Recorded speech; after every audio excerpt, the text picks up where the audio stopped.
पाकिस्तान की मईशत को इन मौजूदा हालात में कर्जों के बजाय फॉरेन डायरेक्ट इन्वेस्टमेंट यानी बराह रास्त सरमायाकारी की शदीद ज़रूरत है। हुकूमत इस सिलसिले में दावे भी बड़ी ज़ोरदार कर रही है और हुकूमत के मुताबिक गैर मुल्की सरमायाकारी के बैरूनी वादे भी हो रहे हैं, लेकिन ज़मीनी हक़ाइक़ इसके बिल्कुल बरक्स हैं। बड़ी बड़ी मल्टीनेशनल कंपनीज इस वक्त मुल्क छोड़ कर जा रही हैं और एक ऐसा ही बड़ा धचका पाकिस्तान को उस वक्त लगा है जब खरीदारों की तलाश के 1 साल से ज़ायद अरसे के बाद टेलेनॉर पाकिस्तान बिल आखिर पाकिस्तान टेलीकम्युनिकेशन कंपनी लिमिटेड यानी पीटीसीएल को फरोख्त कर दिया गया है। पीटीसीएल ने टेलेनॉर पाकिस्तान प्राइवेट लिमिटेड के 100% शेयर्स 108 अरब रुपए में हासिल कर लिए हैं और ये ट्रांजैक्शन कैश फ्री और कर्ज से पाक बुनियाद पर की गई है।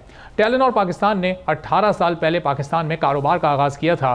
टेलेनॉर के इस वक्त 45 मिलियन सार्फिन हैं। पीटीसीएल के बड़े असासों में यूफोन जिसके 20 मिलियन से ज़्यादा सार्फिन हैं और यू माइक्रो फाइनेंस बैंक भी शामिल हैं। अबूधाबी से ताल्लुक़ रखने वाली टेलीकॉम कंपनी इत्तसलात जो कि पीटीसीएल में 26% शेयर्स रखती है, जो हुकूमत पाकिस्तान के साथ एक मुआहदे के तहत पीटीसीएल को चलाती है, जिसमें 62% शेयर्स हुकूमत पाकिस्तान के हैं। ईएंड ग्रुप इत्तसलात की हिमायत याफ्ता नीम सरकारी मिल्कियत वाले पीटीसीएल ग्रुप और टेलेनॉर के दरमियान मुआहदे पर दस्तखत हो गए हैं। टेलेनॉर पाकिस्तान मुल्क में कमोबेश 4 अरब डॉलर्स की सरमायाकारी भी कर चुकी है और कंपनी ने अपने क़याम के बाद से डायरेक्ट और इनडायरेक्ट टैक्सेस की मद में कौमी खजाने में 310 अरब रुपए से जायद की रकम जमा कराई है। ये बहुत बड़ी फिगर है। टेलेनॉर ने पाकिस्तान क्यों छोड़ा? पाकिस्तान में टेलीकॉम कंपनीज की फी सारिफ औसत आमदनी दुनिया की कम तरीन आमदनी से एक है, जो कि $0.8 माहाना और टेलेनॉर के मुताबिक मलेशिया, बांग्लादेश, थाईलैंड जैसे ममालिक में टेलेनॉर ग्रुप की दीगर झेली कंपनीज बहुत बेहतर काम कर रही हैं और वहां आमदनियां भी ज़्यादा हैं। टेलेनॉर ने 2005 में पाकिस्तानी मार्केट में कदम रखा और इन सालों के दरमियान तकरीबन 45 मिलियन सार्फिन की तादाद हासिल करने में कामयाब रही। टेलेनॉर पाकिस्तान ने अपनी एक रिपोर्ट में बताया कि टेलेनॉर की पाकिस्तान में बुनियादी आमदनी 22% कम हो गई है। चलें नफ़ा नुकसान को एक जगह रख देते हैं। कारोबार में नफ़ा नुकसान चलता रहता है, कभी नुकसान होता है, कभी नफ़ा होता है, लेकिन टेलेनॉर के पाकिस्तान से बाहर जाने की एक और बड़ी और अहम तरीन वजह है और वो वजह है कि टेलेनॉर पाकिस्तान में रेगुलेटरी निज़ाम से मायूसी की वजह से अपना कारोबार समेट कर जा रही है। ये इस कंपनी की बात हो रही है जो पाकिस्तान में दूसरी सबसे बड़ी टेलीकॉम कंपनी है और ये कहना गलत नहीं होगा कि टेलेनॉर जैसी बड़ी मल्टीनेशनल कंपनी की जानिब से पाकिस्तान में होने वाली ये गैर मुल्की बराह रास्त सरमायाकारी मुल्क में होने वाली बड़ी सरमायाकारी में से एक है। और नाज़रीन, सिर्फ टेलेनॉर ही नहीं बल्कि टेलीकॉम कंपनी वारिद, वाई ट्राइब और वर्ल्ड कॉल भी इससे पहले अपना कारोबार मुल्क से समेटकर वापस जा चुकी हैं। अब यहाँ पर एक चीज़ जो सबसे ज़्यादा अहम है वो ये कि पीटीसीएल ने टेलेनॉर के 100% शेयर्स तो खरीद लिए, लेकिन ये खरीदारी हुई कैसे?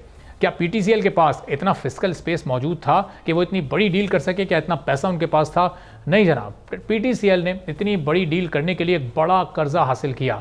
खबर के मुताबिक पीटीसीएल ने टेलेनॉर के पाकिस्तान के हुसूल के लिए आलमी बैंक की सरमायाकारी के इदारे इंटरनेशनल फाइनेंस कॉरपोरेशन से $400 मिलियन का कर्जा फाइनेंसिंग डील के तहत हासिल किया। पीटीसीएल ने पाकिस्तान स्टॉक एक्सचेंज को एक नोटिस में कहा कि इंटरनेशनल फाइनेंस कॉरपोरेशन के बोर्ड ऑफ डायरेक्टर्स ने टेलेनॉर पाकिस्तान के हुसूल के लिए पीटीसीएल को $400 मिलियन तक कर्जे की फाइनेंसिंग की मंजूरी दे दी है।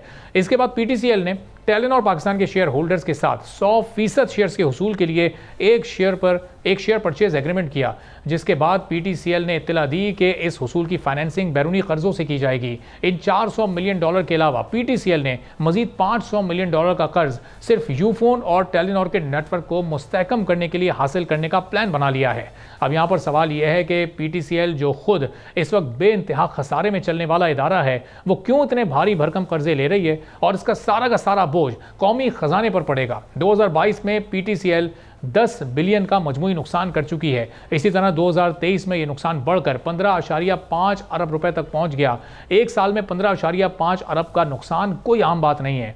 अब आ जाएं एक और टेलीकॉम कंपनी जो कि पीटीसीएल में 26% की शेयर होल्डर है, यानी इत्तसलात। इसका जिक्र हम पहले भी ऊपर कर चुके हैं। तो सबसे अहम सवाल अब यहाँ पर यह है कि इस तमाम खरीदो फरोख्त में इत्तसलात का क्या किरदार है? वो है जो कि पीटीसीएल में दूसरा बड़ा हिस्सा रखती है, यानी 26% की वो शेयर होल्डर है। इत्तसलात ने इस डील को पूरा करने के लिए ना कोई कर्जा लिया और ना कोई एक धेला भी खर्चा किया, बल्कि सारा का सारा बोझ पीटीसीएल पर डाल दिया गया और इसके बिल्कुल बरक्स मुनाफे में हमेशा की तरह पूरा हिस्सा इत्तसलात कंपनी भी हासिल करती रहेगी। यही नहीं बल्कि इत्तसलात को हुकूमत पाकिस्तान के $800 मिलियन भी अदा करने हैं, जो कि अभी तक अदा नहीं किए गए हैं और जिसको PTCL की जानिब से मैनेज किया जा रहा है। और ये बोझ भी कौमी ख़जाने पर पड़ रहा है क्योंकि ज़्यादा शेयर्स हुकूमत की मिल्कियत हैं। अब इस मामले पर माहिरीन क्या कहते हैं, हमने जब कुछ टेलीकॉम इंडस्ट्री के माहिरीन से बात की है तो उनका यह कहना है कि टेलीकॉम कंपनीज इसलिए पाकिस्तान से निकल रही हैं कि कारोबारी इदारे खैरात की बुनियाद पर नहीं चला करते। माहिरीन ने यह भी बताया कि कारोबार का मकसद मुनाफा कमाना है, जब मुनाफा सुकड़ जाए तो कारोबार कायम नहीं रह पाते। माहिरीन ने इस बात का भी खदशा जाहिर किया है कि कुछ ना कुछ बुनियादी तौर पर ऐसा गलत हुआ है जिसने टेलीनॉर को पाकिस्तान से सरमाया समेटने पर मजबूर किया है।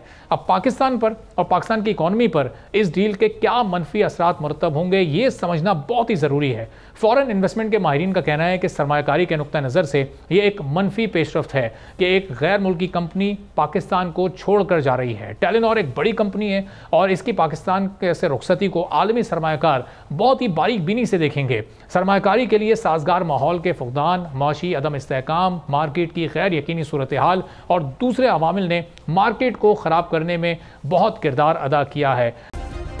सब्सक्राइब करें और बेल दबाएं ताकि कोई खबर रह न जाए।